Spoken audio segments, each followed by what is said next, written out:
I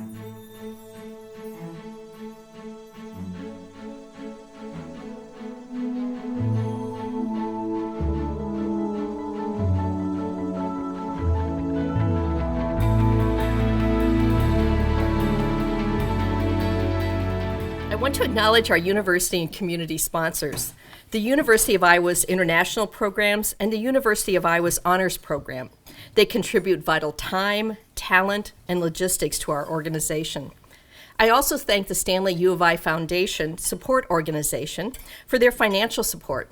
And today, I thank especially our financial sponsors, the Midwest One Bank and the Iowa City Noon Rotary Club. Our programs are made possible by the financial support of these sponsors. Now, we're very happy to have Marina Zaloznaya. Okay, close enough. She's gonna correct it for you in a second here. And she's an assistant professor in the sociology department at the University of Iowa.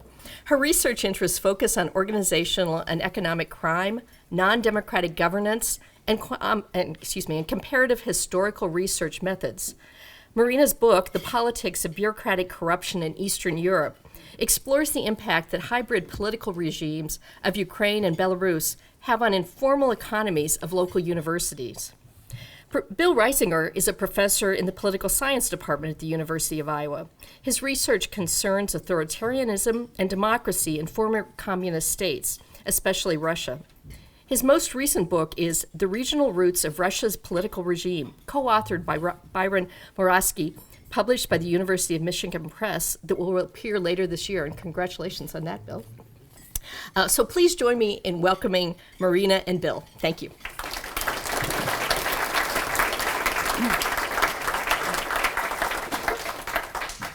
Thank you, Janet, for a nice introduction and for a very laudable effort to pronounce my last name. And thank you all for coming. We are very honored to have this opportunity to share with you the findings of our recent survey project on everyday corruption in Eastern Europe. Before I go any further, I would like to note that there is a third collaborator on this project who is not here today because she retired in May, but a lot of you might know Vicky Claypole from previous programming at the council. And even though Vicky is not here to present, she has been engaged at every stage of this project. I also would like to say that the survey project that we are going to discuss was made possible by funding from the United States Department of Defense.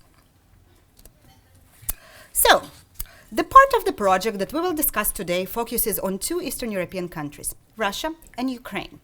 The reason why we chose these two countries are twofold. First, for anybody who's interested in political antecedents and consequences of any kind of social action, these countries present a fascinating comparison. Although they share years and decades of shared Soviet history, as well as a lot of cultural similarities, the two countries have pursued fundamentally different trajectories of political development after the breakdown of the Soviet Union.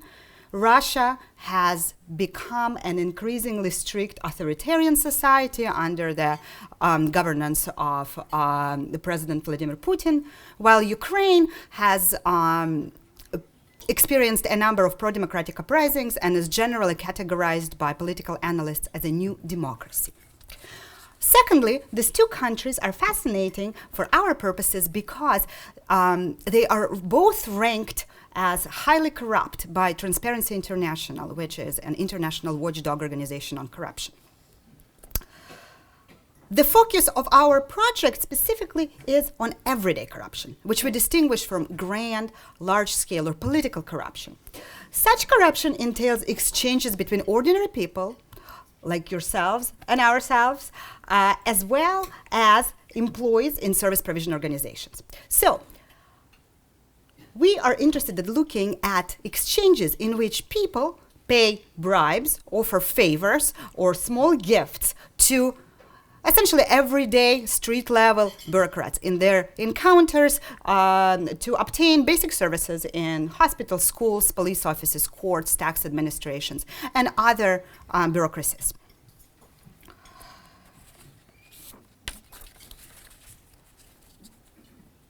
At this point, I would like to turn the presentation to Bill for him to explain how we used our survey instrument in order to collect information on this kind of behavior.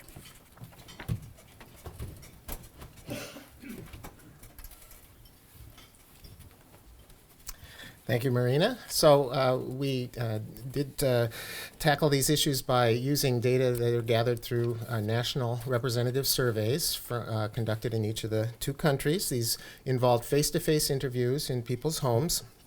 They were conducted in June and July of 2015, and the key portion of the questionnaire involved a battery of 4 questions with which we could tease out what experiences people had.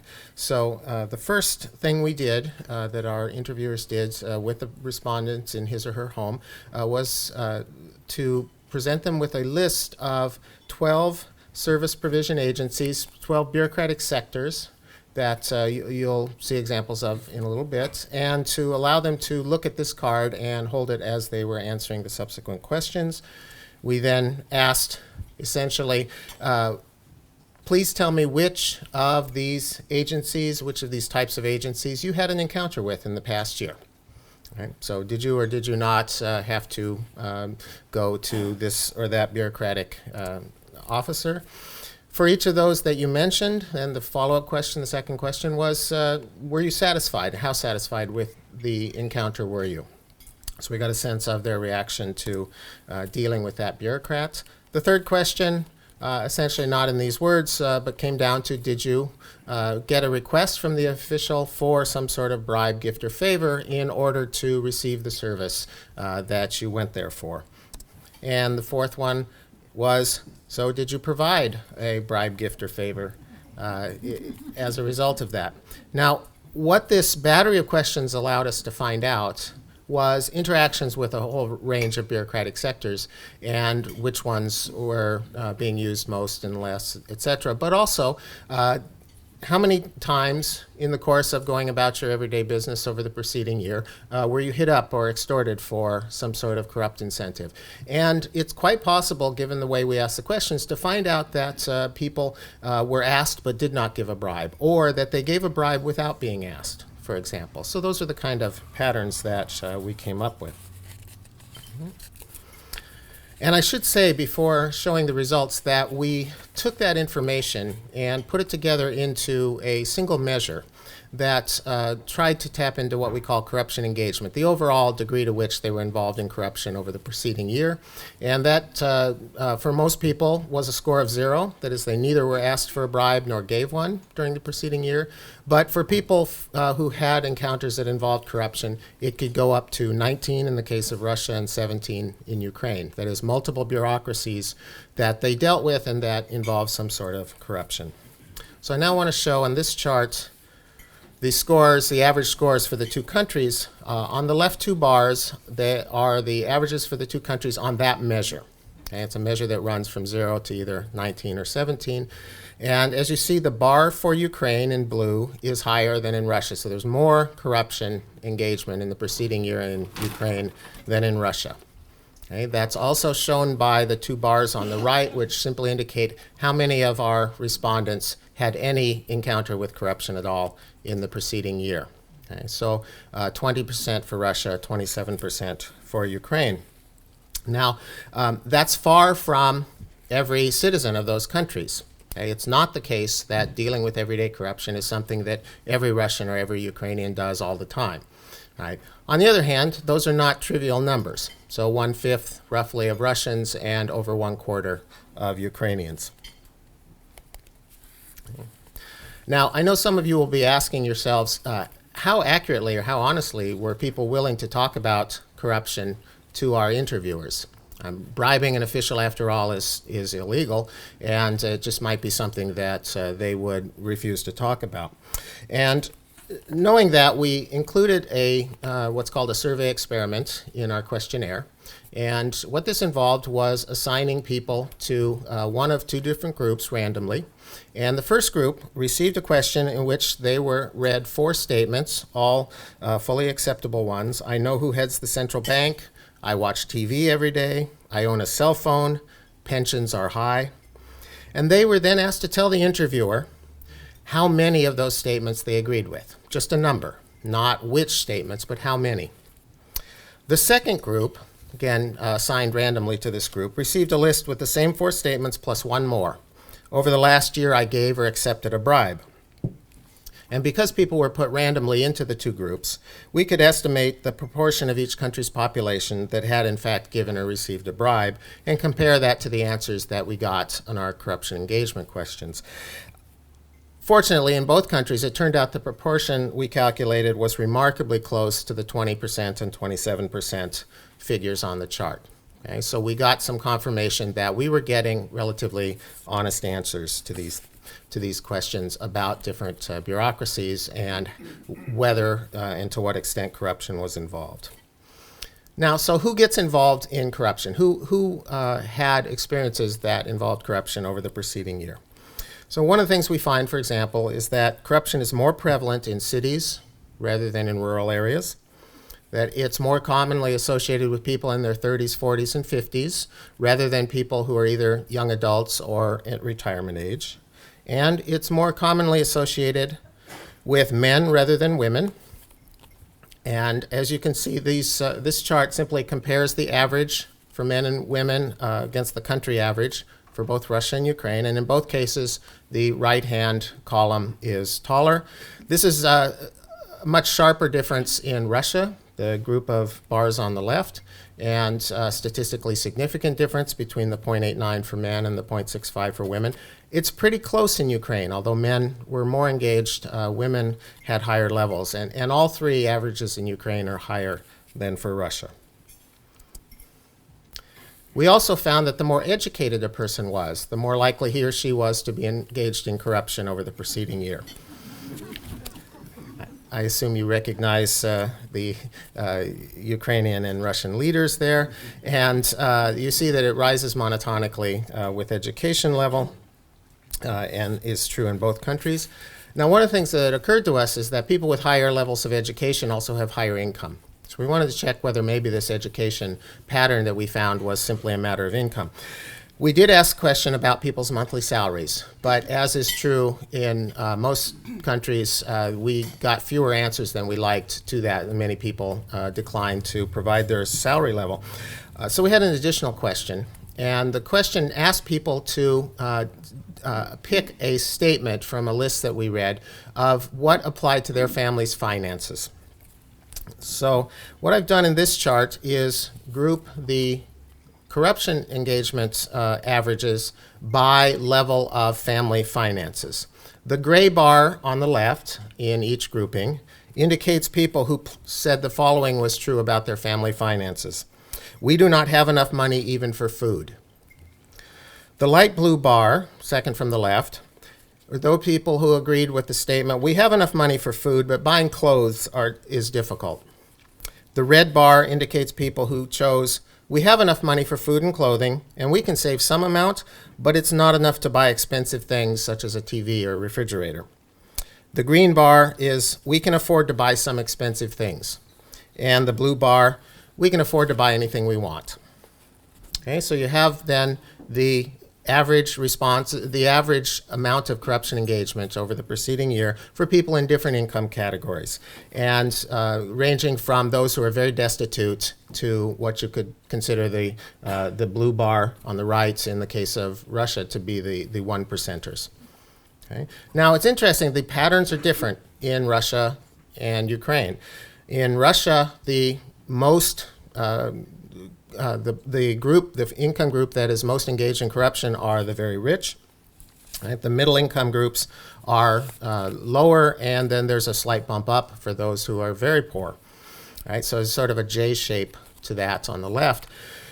In Ukraine, by contrast, the highest amount of corruption engagement is found among the middle classes, and the super rich report no corruption engagement at all, although I need to say that because of Ukraine's economy, we had very few respondents in the dark blue bar, so I think that's not necessarily representative. But nonetheless, they are not, the Ukrainian pattern is not the same as in Russia.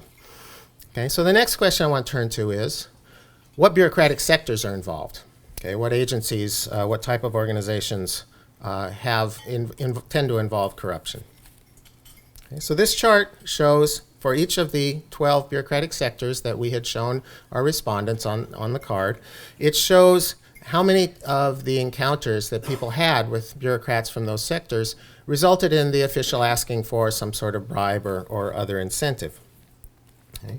The yellow bars indicating Ukraine are longer for every category, indicating or reflecting the overall higher level of corruption in Ukraine. But that said, the relationship across the different organizational sectors, which ones are most corruption prevalent and which ones are less, that's pretty much the same in both Russia and Ukraine. So the most corrupt bureaucratic sector in both countries is traffic police, people who stop you and if you want to avoid a speeding ticket, slip them something. The regular police are second in both countries. There is, sad to say, a pretty high level for professors and other university officials, as well as those in the court system.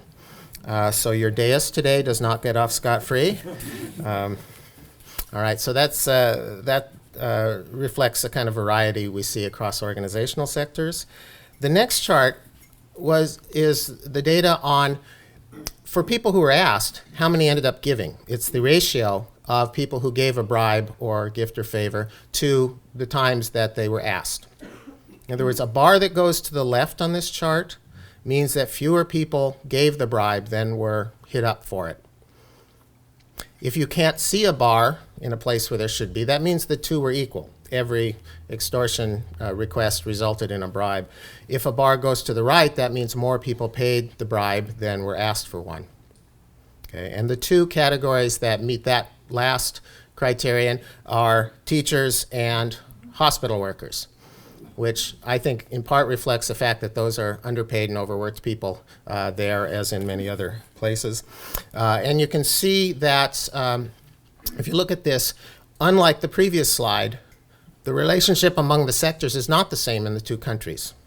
So looking at the top category, governmental tenders, that's the process by which you seek a government contract.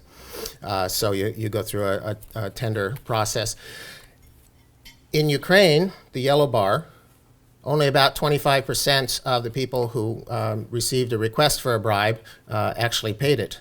In Russia, there's no red bar there. That means everyone who was asked for one paid it. Okay, so we're starting to learn things about the relationship between, what's going on in terms of who has to pay in what sector. So there's different cultures within each of these organizational settings. And we're really looking forward to trying to figure out more about these differences as we go forward in our work.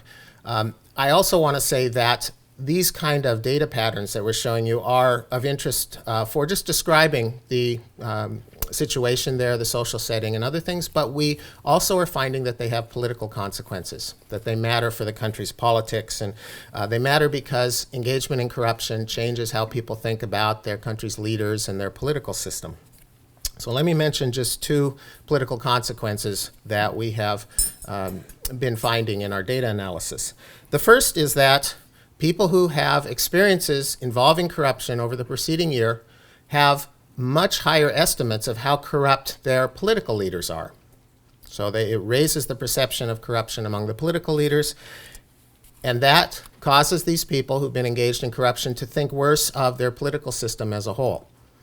And in the case of Russia, it is associated with them having voted less often for Putin in 2012. Okay, so this was a group of people who were much less supportive of the political regime in that sense.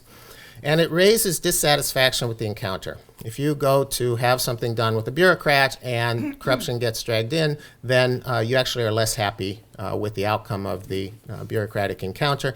And that, in turn, we find is associated with people having lower estimates of how the members of the political system are doing their job.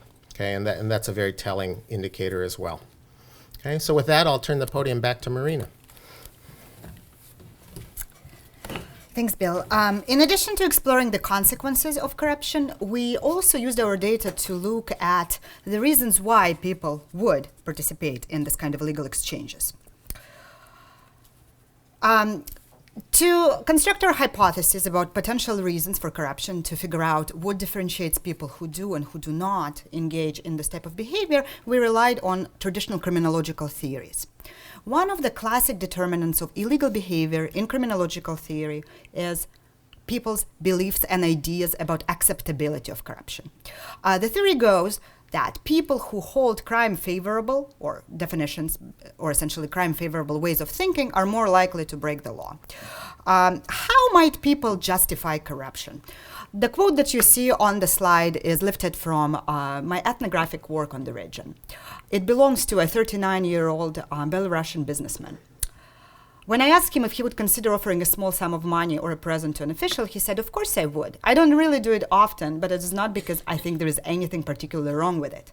Probably because I just don't have the money. We all have to make do somehow. It's not a crime to get what you want if you have the means." So this is one of possible ways for people to think of corruption as acceptable. We use the survey data that we have collected to see if perceptions of acceptability of this kind of behavior are indeed linked to higher likelihood of engagement. And in both countries, we find that people who hold definitions that are more favorable to corruption are indeed more likely to give bribes, presents, and do favors to street-level bureaucrats. The second potential reason that we explored has to do with the perceived risks of detection and punishment.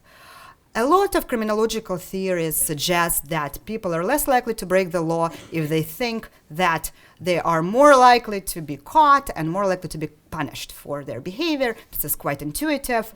In fact, a lot of anti-corruption policy in the region is focused on bolstering the accountability mechanisms within organizations to kind of ensure that detection and punishment are more likely.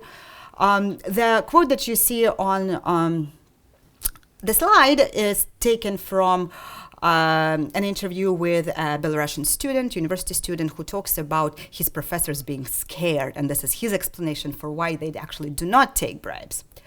"It would be nice if there were a way to get out of some crazy, boring classes I have to take. I'd rather pay. But no such luck. My professors, they're all prim and proper, not a step out of line. I bet some of them would actually like to make some zaychiki," which is a colloquial term for Belarusian currency, "but they're too scared." Again, while this makes a lot of intuitive sense, nobody has really been able to check whether there is a statistical relationship between perceptions of risks and likelihood of engagement. And we find that in both countries, the more scared people are of engagement, the less likely they're to do it. The third reason that we thought might push people to engage in corruption is the perceived utility of bribery. So people say that they do it because they need to get the services that they want, right? And this kind of reasoning resonates with the criminological theory on the structural causes of crime, whereby people are believed to break the law if they don't have legitimate ways of achieving the socially prescribed goals. So the quote that you see is something that a Ukrainian university student told me. He told me that corruption is everywhere, and in Ukrainian universities, like everywhere else. But if it's a problem, he doesn't know. He says, "It makes my life easier because I don't have to study useless things. I'm seriously better off making money." So this is how he thought about the utility of bribery, right? So he thought that why should I waste my time studying things that are not useful? I might as well pay. Now, to measure utility of bribery, we actually weighed the perceived need to give bribes to get what you want by people's income, because participating in bribery is costly. You literally have to give up money, right? So we created a ratio of the perceived need to people's resources and found that in contrast to our other determinants, perceived utility of bribery really only matters in Russia. In Ukraine, there is no statistical relationship between perceived utility and engagement. There is also some other differences between the two countries that we would like to highlight. First of all, as Bill has mentioned, there is just more of it in Ukraine. Yet, even though there is more corruption in Ukraine, the theoretical model that we have developed based on criminological theories that have been put forth by Western academics actually works better to predict people's behavior in Russia than it does in Ukraine. Simply put, the predictors have much more strength in determining whether or not people are going to break the law. Also, we notice that there's differences in the relationship among the predictors. So in Ukraine, people's beliefs about acceptability of corruption, or how normal, acceptable, justifiable it is, actually influence their calculations of utility. So, for instance, if you think that corruption is more acceptable, you're more likely to consider it useful, necessary, helpful to you. In Russia, however, this relationship does not exist. So how do we explain the differences that we observe? Well, in one paper based on this data, we argue that the explanatory factor here is the stability. The two countries that we look at are significantly different in terms of their level of stability. Russia, under President Putin, has essentially been the same regime since the year 2000. There's a lot of continuity and predictability in how institutions work and what people need to do to get services. In contrast, Ukraine has oscillated between pro-Western and pro-Russian modes of governance.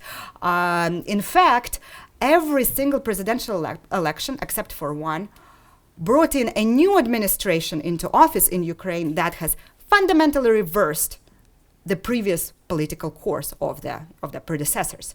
So in Ukraine, things are just much less stable and are much more fluid. And we believe that this matters.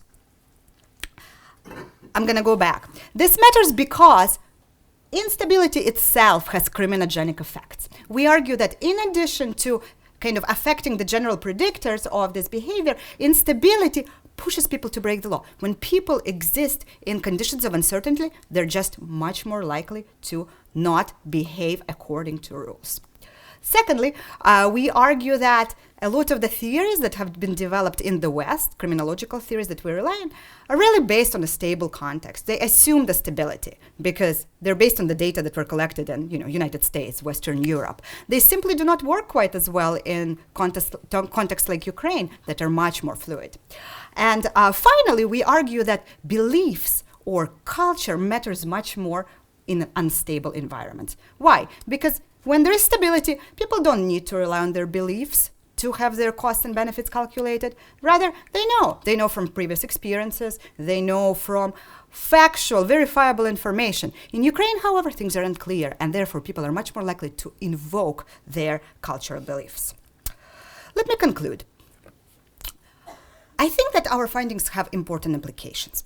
First of all, we find that even in countries that are considered to be highly corrupt and sometimes are actually portrayed in popular and political discourse as hopelessly riddled with corruption, corruption is not ubiquitous. While there's a lot of people who engage in it, there's a lot of people who abstain on a regular basis. And in fact, we can systematically predict who can avoid participating in such exchanges. We believe that this is an important finding for political as well as academic reasons. Also, we think that our finding that stability affects people's engagement in corruption is important to explain a common knowledge that exists out there that autocracies tend to have less corruption than new democracies. Despite the fact that, there are open actual elections, autocratic regimes tend to be less corrupt than newly democratized counterparts. Why? Because they are more stable. Also, we find that criminological theories, and we're guessing that probably other social scientific theories as well, simply just don't work in unstable settings as well. And this is a call for academics out there to actually collect data in this context and build new theories that are based on real information from this context, instead of kind of transposing what we know about Western world and arguing that this is going to work everywhere. Finally, as Bill pointed out, it's not just grand, large-scale corruption that undermines regimes. In fact, such seemingly inconsequential exchanges as, a bribe that a student pays to a professor, in fact, may undermine a political system, particularly non-democratic political system. Finally, with any research in corruption, we need to talk about policy, right? Right now, a lot of anti-corruption policy is based on the practice of policy transfer, where policies that are developed in one context are transposed onto a different context. And because we find that pathways to bureaucratic corruption are actually quite different in countries that are usually grouped into one category that are usually considered very similar or the same. We argue that policy transfer is a dangerous enterprise.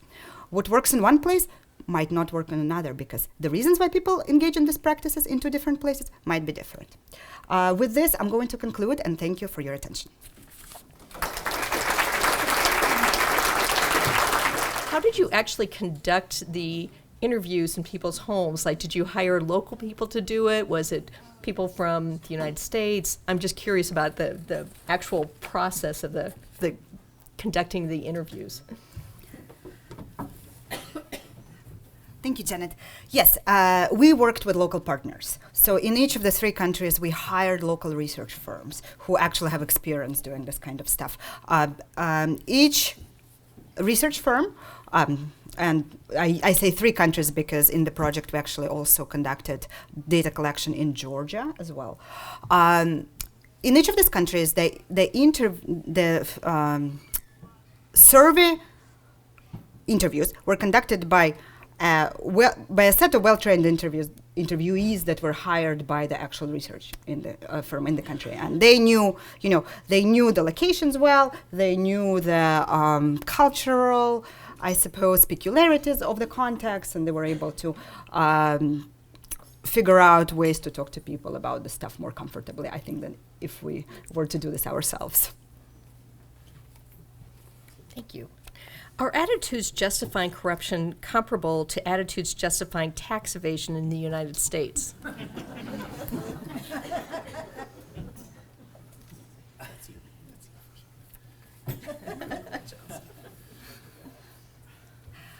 I think so. We don't know. Obviously, our data does not speak to that. But my guess is that the so-called techniques of neutralization or justifications that people use to make themselves look good are actually quite universal, right? So they tend to be, they tend to fall into one of the few categories, such as, appeal to a higher purpose. For instance, I need to help my family, therefore I'm just going to pay the professor so that I can work and help my family. Alternatively, possibly, it could be something like they are not doing a good job, therefore I'm going to pay and get out of my responsibilities. So blaming the other. So from what I've seen on research on tax evasion and other low-level white-collar crimes in the United States and other Western democracies, it seems to be a similar types of justification. But somebody needs to research that and compare that in a more systematic fashion. In the Soviet Union, corruption in the service economy, and mentioning specifically travel, was rampant. Is it worse now?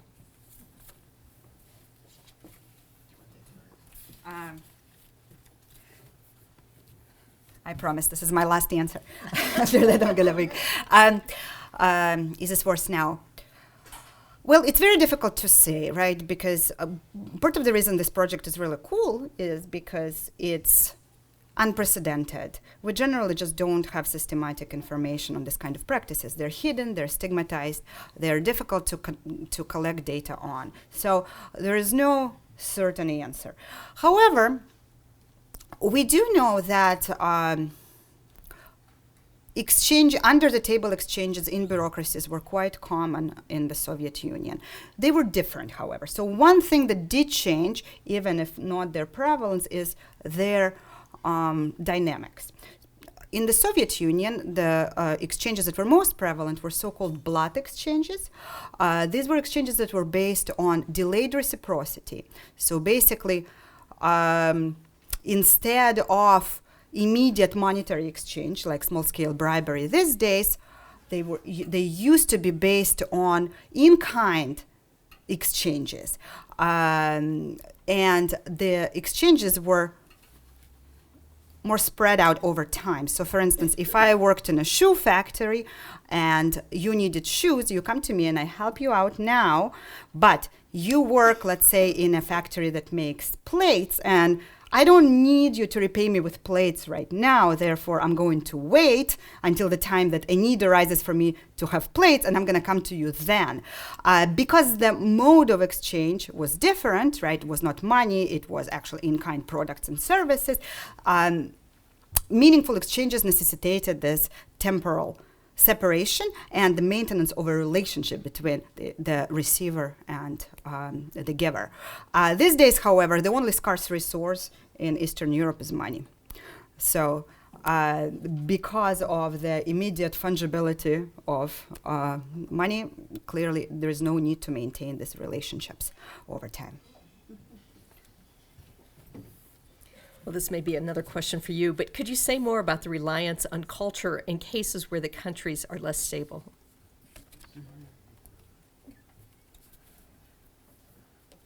So our finding that beliefs matter more in Ukraine than they do in Russia actually resonates well with an established theory in sociology of culture, that culture matters more in unstable times, that when people are uncertain about the right ways to behave, they're going to invoke their informal beliefs.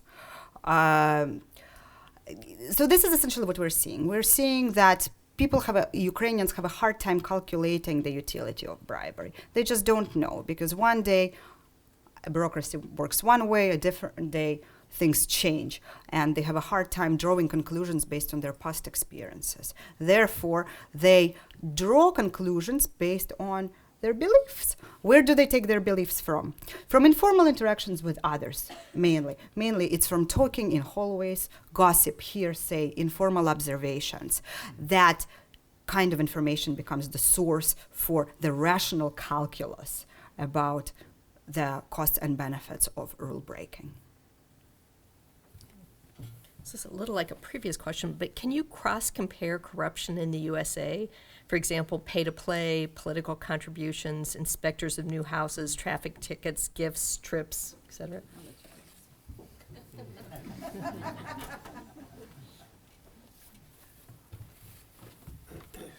One of the things we've found in doing the research and in preparing this project, et cetera, is just how wide territory is covered by the term corruption. And so one of the things that's very clear is that in these countries, some of the things you mentioned have counterparts and are very prevalent and involve really amazing sums of money, the high or grand corruption kind of things, or even things that maybe involve middle range officials. So they're very prevalent there, and by most estimates, Transparency International and other agencies that try to get a handle on these things are even higher than in the U.S., certainly. But the most recent thing to hit the news is of the official who was the highest-ranking anti-corruption officer for one of the security agencies in Russia, was found with $125 million worth of cash in his apartment. And then the other shoe dropped this morning, I saw on Twitter, which was that he was not dumb enough to keep all his ill-gotten gains in cash, that his Swiss bank account had 300 million or something. So probably that cash was just on its way overseas. But this was the anti-corruption official. So that's really something that's quite telling, and it's a huge strain in both cases. Another thing that makes it very hard to really compare without really careful, close work, as Marina said, we really think that scholars need to start doing the detailed work to figure out such comparisons. One of the things is the political context, that our data show political context matters, even in a comparison of Russia and Ukraine, which are quite like each other in some important ways. And if it matters there, it's certainly a comparison of the U.S. and Russia, or the U.S. and Ukraine is going to matter a lot too. And I just to kind of throw in something that we didn't mention in the formal remarks, but that is one of the more fascinating parts of our research, is that both Russia and Ukraine have portions of their countries, different regions within the countries, that are experiencing conflict or have in the recent past experienced militarized conflict. So the eastern part of Ukraine and the parts of Russia that are right across the border, the northern Caucasus regions of Russia, etc. And we do find that that those experiences of internal militarized conflict do contribute to the lack of stability in an additional way, in addition to the political changes, and that has its effect and really changes the dynamics. So the cultures of these two countries have regional variation as well, and we're really fascinated by that finding. Next is what is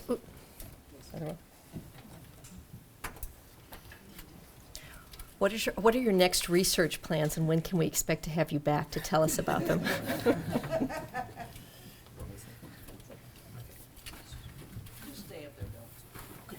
Keep throwing them at me.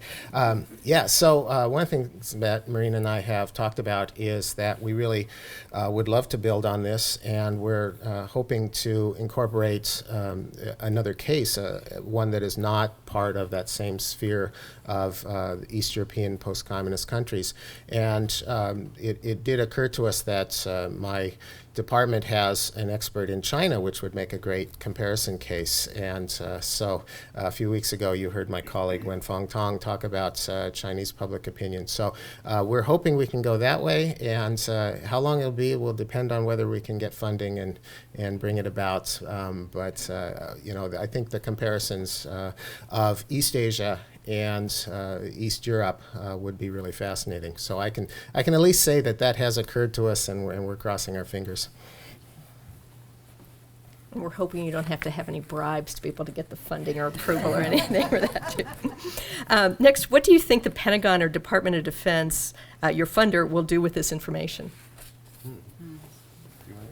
We'll both tackle that, I guess. So it's funding through a agency that's a research agency set up under the auspices of the Department of Defense, the Army in particular, and so they do nothing but create social science research, and the goal and the way it's explained to us and to other researchers is that the U.S. Army is involved in various ways around the world, and really this is a time when it needs to understand the places in which it's operating and the human dynamics in different parts of the world.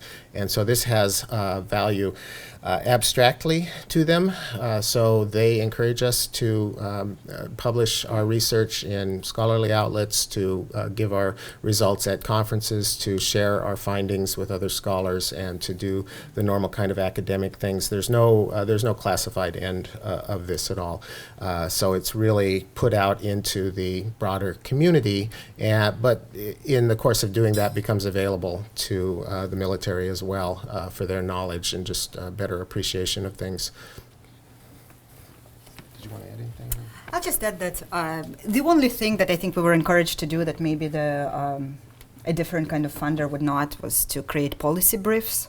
So basically policy recommendations based on our findings. But policies that we're talking about would, in our case, would be anti-corruption policies. So sort of what works for fighting the issue that we're exploring. So not what works for United States to bring Russia down kind of policy fight.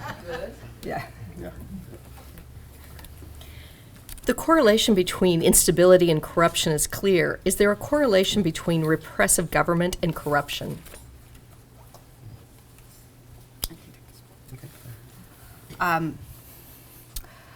Yes, absolutely. Repressive governments tend to create a number of conditions that encourage corrupt behaviors, right? So a lot of repressive governments, for instance, are also characterized by controlled and planned economies. And as a result, the bureaucracies, the service provision bureaucracies that all of us encounter in our everyday lives are not as effective as they would be in more open economies. So in a lot of ways, they affect the three predictors that we described. They create a need for people to resort to illicit, under-the-table means to get things that they need. And corruption offers just a wonderful way because it creates kind of a private market on top of the inefficient, planned, dysfunctional systems of distribution whereby people can get things that they need to get. So this is actually a very interesting thing because the question that Bill addressed about political consequences of corruption was inspired by thinking about corruption as something that actually allows people to achieve their everyday goals. If you think about it as something that offers an additional tool to cope with dysfunctionality of a inefficient society, then maybe corruption could be a grease in the wheels of dysfunctional economy, and thereby actually make people less disgruntled with the regime and more likely to, support non-democratic repressive rulers. However, we actually find zero support for that. We find that no, even if it might make people's lives in such societies more tolerable in the short term, in the long term, it still makes people less likely to support the regime and less likely to vote for a repressive ruler. Yeah, I would add that one of the things that excites us about doing this project is to be able to focus on street-level corruption, because in fact when you see the reports from Transparency International, the World Bank, and other things, they kind of jumble all different kinds of corruption together in making their estimates of which countries are more or less corrupt.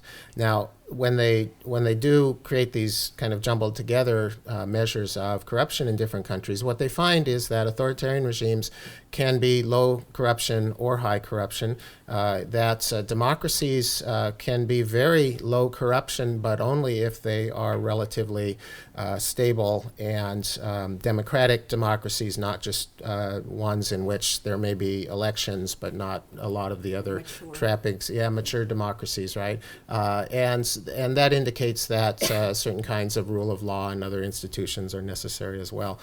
So there's some sort of curvilinear relationship, and yet what we find is that the lower level everyday kind of corruption is really operating in a different sphere.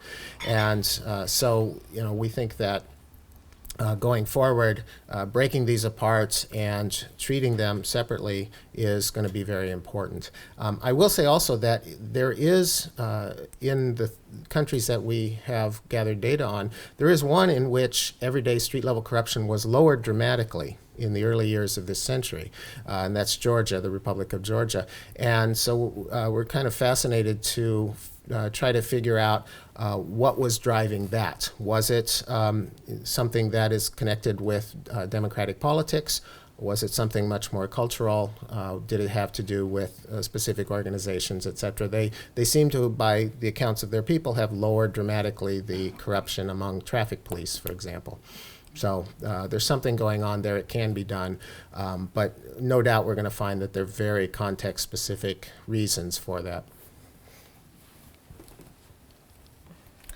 Hopefully this will be no, but might your grant be a DoD bribe to gain favor with academics?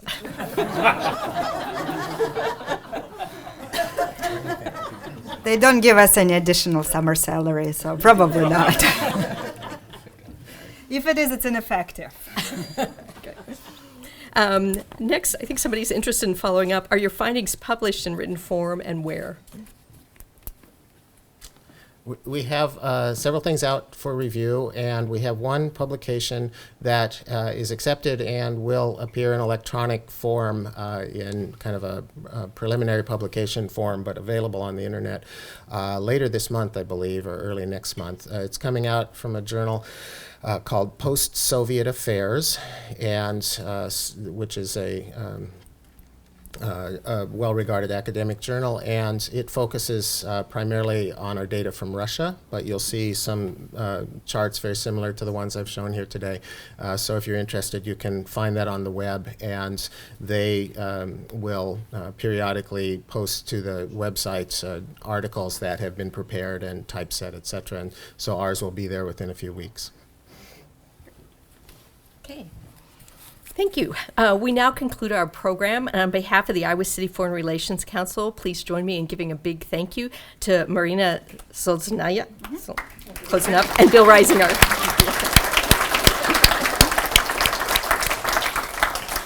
I also want to thank our sponsors, the University of Iowa's International Programs, the University of Iowa's Honors Program, and the Stanley U of I Foundation Support Organization for their generous support. And we also thank today's financial sponsors, Iowa City Noon Rotary Club and Midwest One Bank. And we thank City Channel 4 for making our programs available to viewing audiences. Now, Marina and Bill, as a small token of our appreciation, I am very pleased to give you each our very coveted Iowa City Foreign Relations Council mugs. So, Thank you so there much. go. There you go. Great. Thank you.